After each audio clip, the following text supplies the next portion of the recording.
estamos ya aquí otra vez con el webinar. Y nada, está aquí Teresa, ella es psicóloga, experta en trauma y apego. Y cuéntanos un poquito más de ti, Teresa. Bueno, ¿qué os cuento? Aparte de que soy psicóloga, que como tú bien has dicho, experta en trauma y en apego, y tengo un centro aquí en Cañas del Campo, en Guadalajara, y aparte de pasar consultas y esas cositas que hacemos las psicólogas, pues también me gusta mucho la parte docente y la parte de impartir talleres y formaciones, es una parte que disfruto un montón. Y ahora, bueno, llevo en marcha varios proyectos con ayuntamientos, con Instituto de la Mujer y cositas así que me encantan un montón. Vale, qué guay. Muy bien. Y entonces, bueno, hemos elegido el tema de hoy, que es la autoestima, un poco cómo se crea la autoestima, las relaciones sociales, un poco familiares y tal, que surgen a raíz del establecimiento de la autoestima. Y bueno, y por último teníamos como que recalcar, queríamos hablar un poco de por qué nos cuesta tanto amarnos y querernos. Mm. Vale, entonces vamos a empezar un poco contando el establecimiento de la autoestima.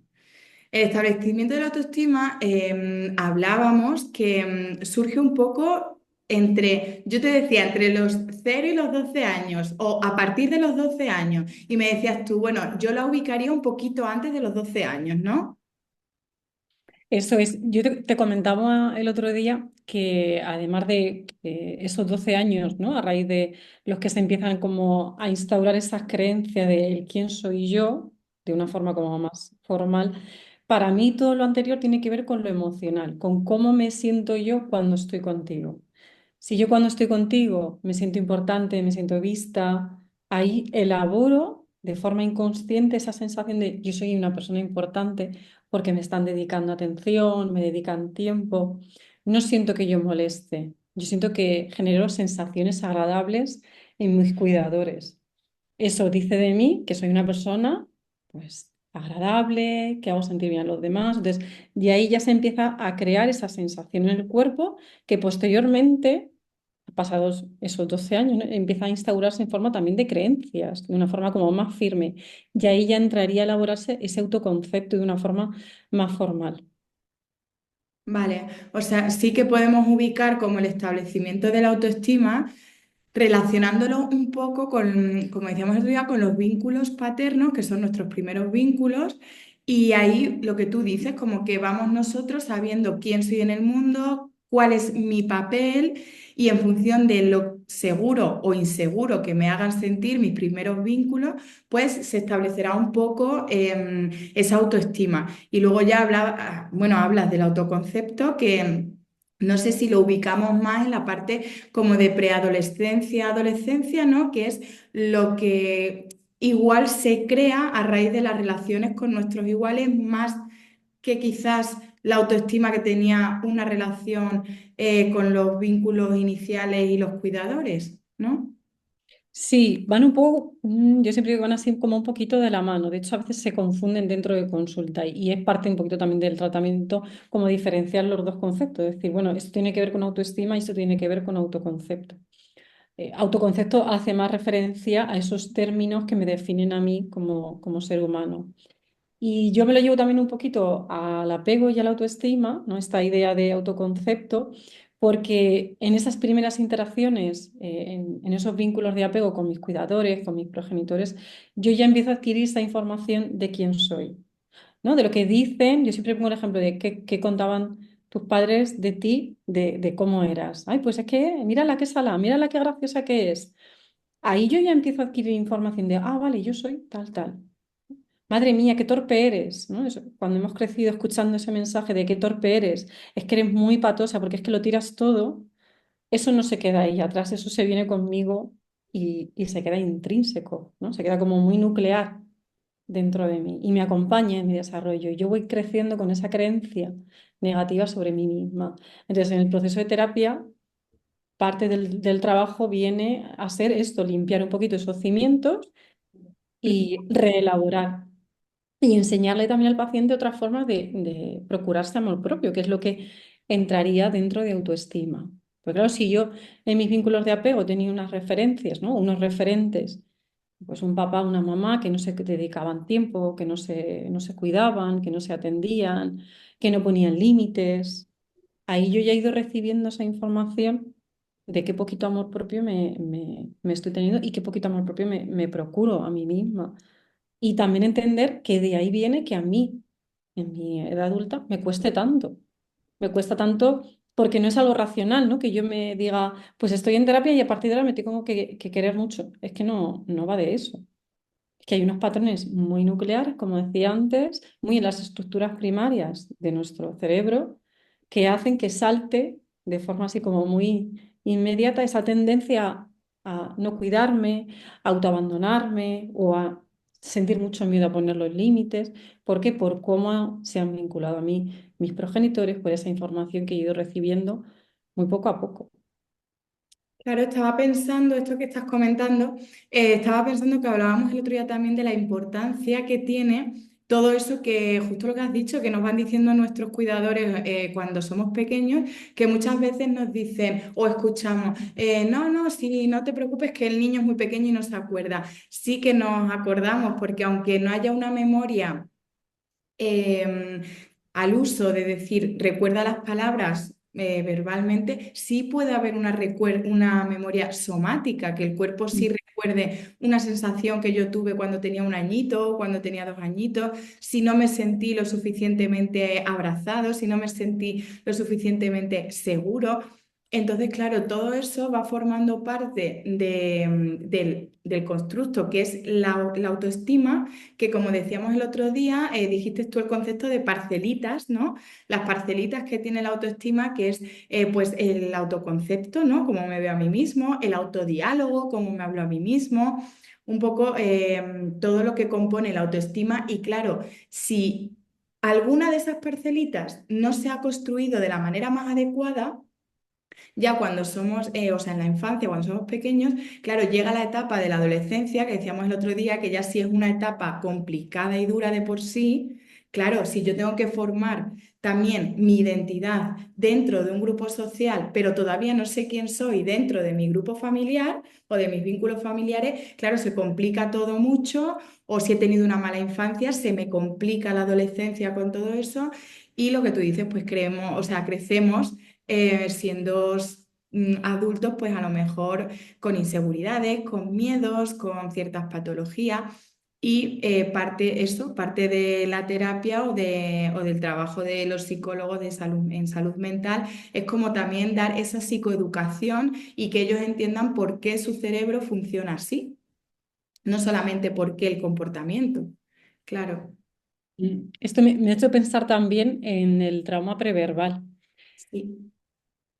de que hay pacientes que, bueno, tirando un poquito de esa línea de vida, bueno, pues alguien les ha contado que alguno de los progenitores sufrió ese rechazo a acercarse a él o a ella cuando eran un bebé y estaban en la cuna. Yo recuerdo el caso de una paciente que decía, es que a mí me han contado que mi padre no se quería acercar a la cuna, que no quería cogerme, que no quería abrazarme, porque yo había nacido siendo una niña y él quería un niño. Entonces ahí esto es una información muy potente Mm. de cómo ya estoy experimentando ese rechazo y cómo voy creciendo con esa narrativa que me van contando de no querían, tu papá no quería acercarse, no quería cogerte porque naciste siendo una niña y él esperaba un niño. O sea, siempre digo a los pacientes que esa información ya empieza sentando una base de por qué a día de hoy a mí me cuesta tanto aceptarme, quererme, es decir, hay que tener en cuenta esos orígenes. Sí, que muchas veces pensamos, se piensa que no tiene importancia, pero tiene muchísima importancia. Y también al hilo de esto, el otro día viendo un poco lo de el tema de los traumas intergeneracionales, que también, espérate, eran Transgeneracionales, transgeneracionales. transgeneracionales, eso Eso es un poco viendo un poco los traumas transgeneracionales que podemos tomar como nuestro. lo que tú estás diciendo, el discurso de, por ejemplo, mi abuela o mi madre, ¿no? O mi padre, que han sufrido cierto abuso o que han sufrido un trauma en la infancia o en la adolescencia, pero lo he escuchado tantas veces, me lo han contado tantas veces que llego, que hay personas incluso que llegan a interiorizarlos y lo que tú dices, tirando un poquito de esa línea de vida, vas viendo que es que hay una historia ahí súper compleja y puede que haya que trabajar directamente con eso, ¿no?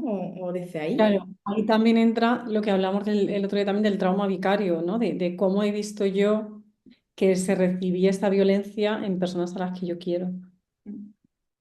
Y lo que me están contando, o sea, es que igual que nosotros también estamos expuestas a ese trauma vicario por la narrativa de los pacientes, esas historias, ¿no? La necesidad de protegernos. Pues nuestros pacientes, ¿no? De alguna forma, cuando vienen a consulta y te cuentan, es que no sé de dónde me viene esto, no sé por qué me cuesta tanto aceptarme o porque por más libros, porque algunos dicen, me he leído un montón de libros de autoayuda y no consigo llevarlo a la práctica o lo practico, pero no lo integro, porque la integración viene más de un proceso más elaborado, más desde la terapia. Claro. Es que es verdad que hay muchos libros que ayudan, lecturas que ayudan muchísimo, porque hay libros que son oro puro, pero es verdad que hay que tener mucho cuidado con esto porque lecturas o materiales para el desarrollo personal o para el bienestar, tal, no debería sustituir a una terapia, a un proceso de terapia, porque hay personas que necesitan ahondar más y no solo ya ahondar, sino que, claro, si no tienen las herramientas o los recursos que decíamos el otro día para gestionar todo eso, claro, tiene que haber como un apoyo o crearse personas que son inseguras, crear un apego seguro con nosotros en la terapia para luego trasladarlo fuera y todo eso, pues claro, es un proceso muy complejo, lleva tiempo y quizás un libro pues no te resuelva, claro. Bueno, entonces decíamos por otra parte, ¿de qué forma vamos elaborando nuestra identidad? Madre mía, temón. Vamos elaborando nuestra identidad a través de esas interacciones, en primer lugar con nuestros progenitores, cuidadores primarios y posteriormente en las interacciones con nuestros iguales, amiguitos del cole, profes y luego ya en el instituto, en esas interacciones con mi grupo de referencia. Aquí me detengo porque es importante en la adolescencia, bueno, en la adolescencia y en la infancia, ¿no? En nuestro desarrollo, sentir ese sentimiento de pertenencia. Si yo no experimento ese sentimiento de pertenencia, la creencia a la que voy a llegar es a la de yo soy un problema, hay algo mal en mí, una creencia limitante. ¿Por qué? Porque no he sentido en ningún grupo, o a lo mejor ni siquiera en casa, que hubiese un lugar para mí, Claro, por X factores, pero yo no he sentido que hubiese un espacio para mí. Entonces, esa sensación me ha hecho sentir que yo soy un problema, porque yo veo a los demás que pertenecen al grupo de no sé qué, al grupo de baloncesto, al grupo de vóley, y yo no termino de sentir que pertenezco a ningún sitio, o porque no puedo ir a ninguna actividad extraescolar, o porque aunque voy, he vivido rechazo por X razón. Entonces, esa sensación de no encontrar un lugar va eh, de forma inmediata va a dañar mi identidad, ¿no? Y se va a sentar como una base, es como un pilar resquebrajado sobre el que se sienta la casa. Ese pilar ya está dañado porque yo he experimentado esa sensación que yo no pertenezco a nada. claro, es que lo que estás diciendo, al final somos seres sociales y necesitamos pertenecer a algo. O sea, está muy bien ser independiente en algunas cosas, ser autónomos, todo esto, pero necesitamos del otro, necesitamos del contacto con los demás, necesitamos, bueno, un abrazo, ya se ha visto que en un abrazo se pueden liberar una dosis enorme de oxitocina o de dopamina. Entonces, claro, necesitamos ese contacto con los demás. Y lo que estás diciendo es que son etapas tan complicadas, tanto la infancia como la adolescencia, y según lo Mm. estabas diciendo, yo estaba pensando. Entonces, ¿habrá alguien que tenga un apego seguro y que crezca en la infancia y en la adolescencia con un proceso estable? y sean adultos estables y regulados? Porque parece tan imposible y tan complicado. Si conoces a alguien, preséntamelo. Claro, es que Claro. es muy Es complicado. difícil, o sea, quiero decir, al final todos tenemos nuestra propia mochila y nuestra propia carga emocional. Claro. Entonces, o sea, de forma inconsciente proyectamos en las personas a las que cuidamos, ¿no? Es decir, si quien tenga hijos, se proyecta todas esas heridas que tú no has sanado, lo que tienes sin resolver, tus inseguridades. No sé si te ha pasado, pero a veces en consulta vienen pacientes que tienen miedos que no saben de dónde viene. O sea, que yo le tengo mucho miedo a los perros y no sé de dónde viene ese miedo. Sí, claro. Vale. ¿Desde cuándo tienes este miedo? De toda la vida. Toda la vida no puede ser. No nacemos con un miedo a los perros. No ha pasado nada, no ha habido ningún detonante, no ha habido ninguna situación crítica. Vale. Entonces yo le pregunto, ¿vale? ¿Y cómo reaccionaba tu madre, tu padre, cuando tú ibas por la calle y veías un perro? No lo sé, ¿no? Y digo, a ver, venga, vamos a pensar, vamos a echar una pensadita. A ver. Ah, bueno, sí. Mi madre es verdad que me agarraba bien fuerte de la mano y me decía, ¿no? Ten cuidado. Y me pegaba a la acera. Ya sabes que ahí te está dando una información, claro. Claro, me está colocando en la alerta, Mm. me está colocando en el peligro. No me está enseñando a protegerme, me está enseñando a tener miedo de algo. Entonces de ahí ya va llegando como esa información que se queda conmigo en mi vida adulta. Entonces, qué importante es eh, hacer como esa revisión, ¿no? De cómo estoy yo relacionándome con esas parcelitas de las que hablábamos antes. Yo divido varias parcelas, ¿no? En cuanto a cuando hablamos de autoestima, a mí me gusta hablar de cómo me relaciono yo con mis emociones. Mm, Las miro, me dedico tiempo, practico esa conciencia, esa escucha, eh, me acompaño emocionalmente. Luego hablo del terreno social, cómo me proyecto yo dentro de esa parcelita, esa parte social. ¿Me pongo límites? ¿No pongo límites? ¿Le dedico tiempo? ¿El tiempo suficiente? Luego está el terreno laboral. ¿Cuánto tiempo dedico? ¿Cómo me presento aquí dentro de este terreno laboral? Igual, pongo límites, me cuido, dedico las horas que debo dedicar, me paso de la cuenta. Terreno familiar, igual, ¿cómo estoy yo dentro de ese terreno familiar? ¿Cómo me siento dentro de ese núcleo, dentro de ese sistema familiar? ¿Qué lugar estoy ocupando yo? ¿Estoy ocupando el lugar que me gustaría? ¿Hay algo que yo necesite mover dentro de ese sistema familiar que me haga sentirme en un lugar más seguro?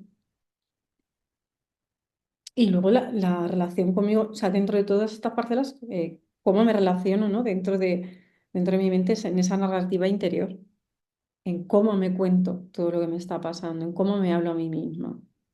Cuando tengo un mal día y algo no sale como yo quiero, ¿qué me digo a mí misma? Porque va a depender mucho del aprendizaje que yo he tenido desde muy pequeñita en cómo yo afronto esos días. Siempre digo, ¿y qué hacía tu padre cuando tenía un mal día? ¿Qué hacía tu madre o las personas que cuidaban de ti? Uy, se enfadaba, se metía en su habitación y no quería ver a nadie. Claro, eso es algo que tú vas recogiendo. Va recogiendo y a veces algo que me encuentro es, pues, es que mi padre o mi madre se encerraban, ¿no? En la habitación, decían, no, no quiero ver a nadie hoy. Y era algo como muy asiduo, entonces es como yo ya no, o sea, ya no puedo estar en contacto emocional contigo. Y cuando somos niños, lo que pensamos es, el problema soy yo. Claro, Si no está accesible emocionalmente, el problema soy yo. Y también estoy viendo que aparece como un poco de autocastigo, ¿no? En esa forma de gestión emocional. sí. Ujú. Explícita. Quiero decir que ahí en ese sentido no vamos a cuestionar y a juzgar, pero que al final estoy recibiendo una información de quién soy yo y de cómo voy a poder llegar yo a gestionar mi día a día, mis conflictos. Otra cosa que también me venía era, a veces cuando, yo qué sé, cuando dicen los padres, pues se ha portado mal y esta tarde no va a ir al cumple de Pepito, de fulanito. Siempre digo, hay libertad, yo y no me meto. Pero claro, qué información estamos recibiendo. No te lo mereces, no te lo has ganado porque te has portado mal. Vale, yo digo, si tiene que haber una consecuencia, que no sea una consecuencia social, porque a lo mejor esa criatura, el único momento en el que socializa más allá del cole es ese, porque no está apuntado a ninguna actividad o porque no tiene tiempo para relacionarse con otros niños. Pues, si quieres poner una consecuencia, pon otro tipo de consecuencia, pero que no sea algo social, porque a lo mejor yo el día de mañana crezco y cuando tengo un mal día, lo que hago es encerrarme en mí misma, Claro, no hablar con nadie. Y ya es una forma de no cuidarme, de no quererme. ¿No? Es decir, ya voy poco a poco como integrando ese mensaje de cuando las cosas no van bien, cuando algo no sale como yo quiero, cuando no controlo las situaciones, me tengo que apretar aún más la soga, claro. porque creo que no lo estoy haciendo bien. Yo debería de haber controlado esto mejor. Entonces no quiero ver a nadie. Y entonces ni mucho menos me voy a ir a la cena de Navidad de la empresa. Esos patrones a veces tan autolesivos que tenemos que echar como una mirada hacia atrás para ver de dónde vienen. Porque no hemos abierto un cajón de la cómoda y hemos elegido tenerlos con nosotros. Tienen que ver con cómo se han vinculado a mí las figuras que estaban cuando yo era muy pequeñita. Y que al final las situaciones que he ido viviendo han ido manteniendo y reforzando esos patrones de autoabandono, de no cuidarme, de no quererme. Y por eso me cuesta poner límites y por eso me cuesta mirar cómo me siento, atenderme. Entonces, no es tanto cuestión de voluntad, ¿no? Es decir, yo es que a partir de ahora me quiero querer mucho, sino de revisar cómo están esas parcelas, de ver dónde me quiero colocar en cada una de ellas y ver qué necesito.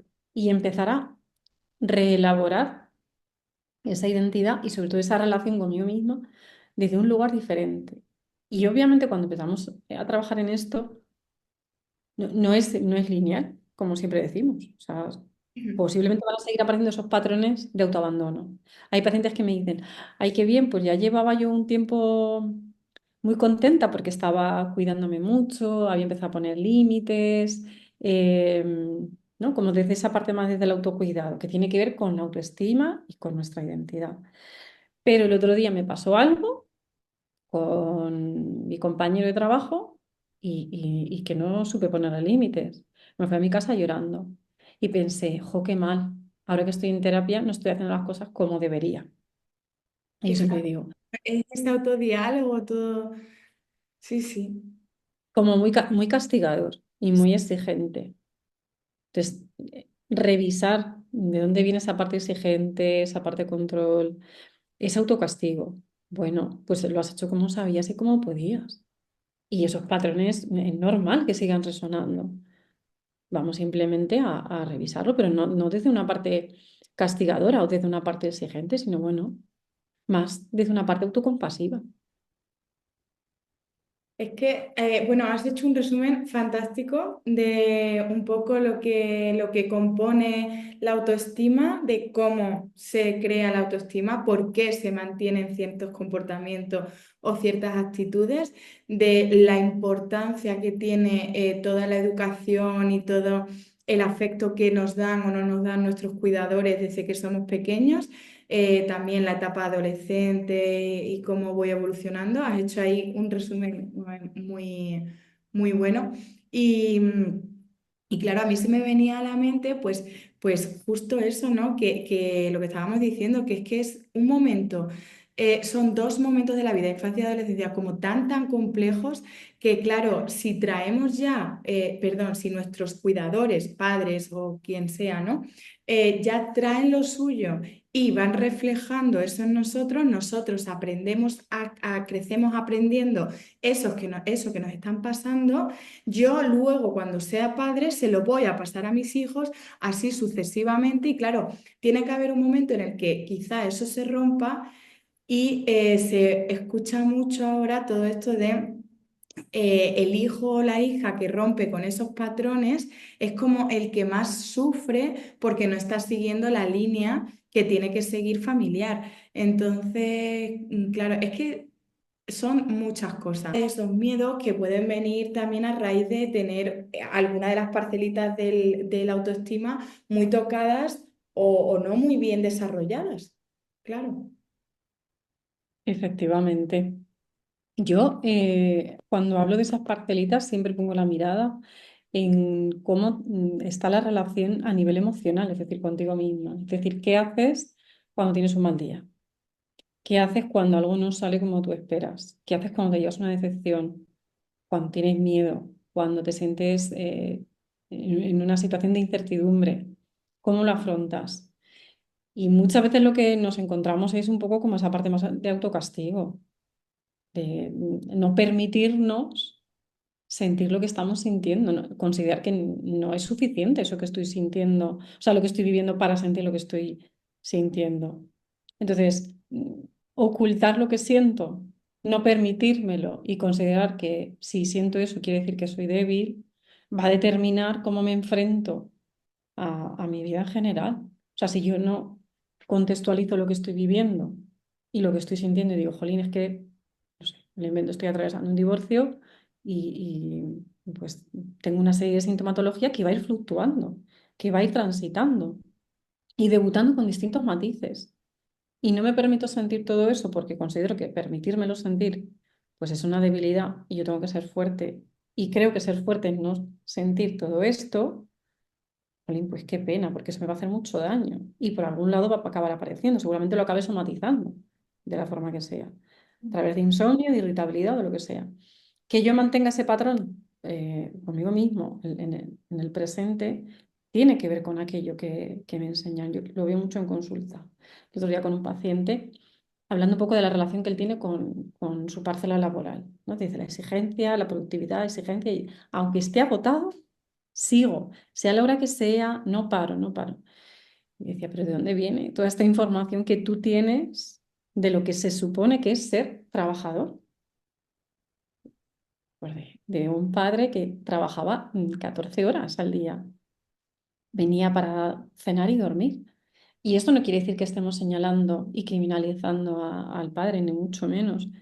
Quiere decir que estamos intentando entender. Yo siempre digo que esto no quiere decir que pongamos en el punto de mira a tus cuidadores o a tus progenitores, ni mucho menos es poder darle un significado y un origen a por qué a día de hoy tienes esta relación contigo mismo desde un plano laboral, ¿no? Y entonces aparece esto, jolín, es que pues fíjate, es que mi padre es que venía a casa para cenar y dormir Sí, y sus demás semanas trabajando. No, iba a decir que puede presentarse en el plano laboral, que es el caso de este paciente, pero que puede presentarse en el plano o sea, amoroso, romántico, puede presentarse en el ámbito de las amistades, en cualquier parte o incluso con uno mismo, pero sí que depende un poco de la historia o el aprendizaje de vida, ¿no? Efectivamente, eso es. Vale, negativo, que creo que ha quedado todo bastante claro. De todas formas, las personas, si alguien quiere escribir, yo voy a dejar tu contacto, voy a dejar tus redes sociales y tu email y tal, por si alguien necesita o quiere escribirte. Si tienen alguna pregunta, pues también pueden hacérnosla por donde quieran, la vía que quieran. Y yo creo que ha quedado todo bastante bien. No sé cómo lo ves tú, qué sensación te llevas de lo que hemos hablado.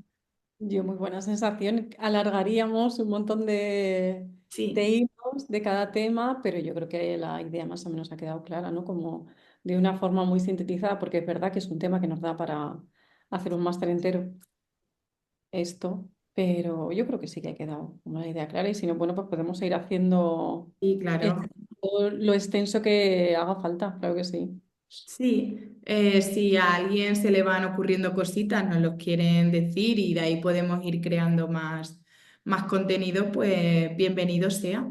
Así es que, bueno, pues por mi parte, todo muy bien. Ha sido un placer estar esta tarde aquí contigo, Teresa, y nos seguiremos viendo por estos espacios, me imagino. Y nada, El placer es mío porque me lo he pasado genial, o sea, ha sido una maravilla. Si ya nos lo pasamos bien en la primera webinar, que fue para nosotras, pero fue muy nutritiva, pues aquí ahora mucho mejor aún. Sí, pues me así. alegro.